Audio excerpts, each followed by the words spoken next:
BC వర్ధిల్లాలి వర్ధిల్లాలి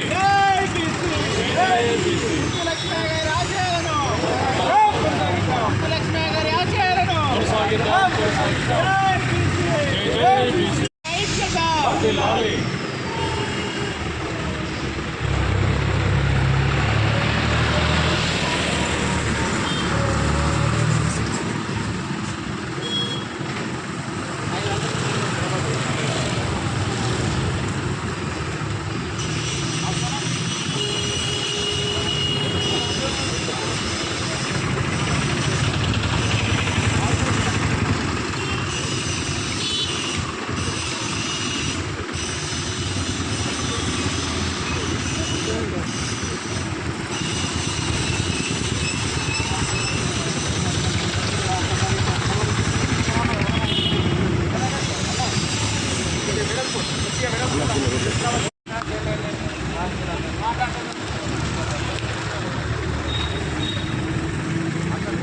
చెప్పండి.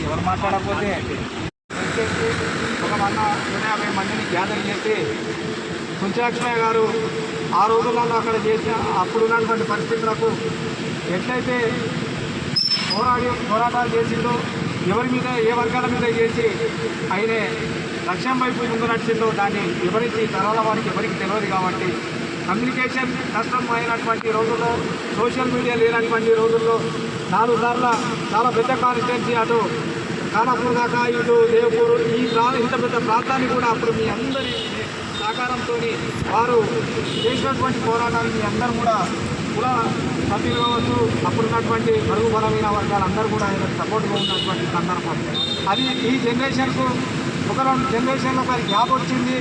బీసీ పోరాటాలకు ఆయన పూర్తిగా తీసుకొని వారి యొక్క అప్పుడు ఉన్నటువంటి పరిస్థితుల రీత్యా చేసినా కూడా అగ్రవర్ణాలకు ఒక కనువిప్పులకు ఒక బొబ్బి లెక్క ఆయన చేసినటువంటి పోరాటాలను పూర్తిగా తీసుకొని ఇప్పుడున్నటువంటి సిస్టానికి అనుగుణంగా ఆయన పూర్తిని మనం తీసుకొని ముందుకు పోవాల్సినటువంటి అవసరం ఉంటుంది. కాబట్టి కార్యక్రమం చేద్దామని చెప్పేసి అందరినీ కూడా చేస్తాం. ఇప్పుడు ఇక్కడికి మేము అనుకున్నట్టుగా వర్ధంతి సభ చేయాలంటే ఖర్చులకు ఉన్నటువంటి